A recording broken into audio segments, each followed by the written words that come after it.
insonda deydilar 3 xil do'sti bo'ladi. Bir do'sti uni joni chiqquncha, ikkinchi do'sti qabrga borguncha, uchinchi do'sti qiyomatgacha.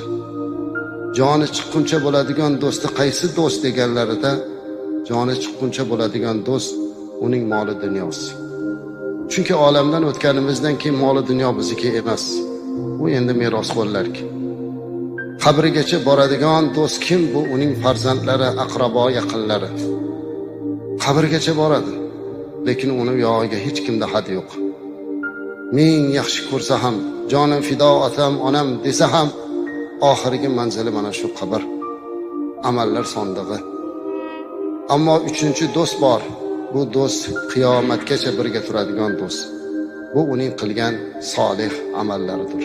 Ana shu amal xolis bo'lishligi, Alloh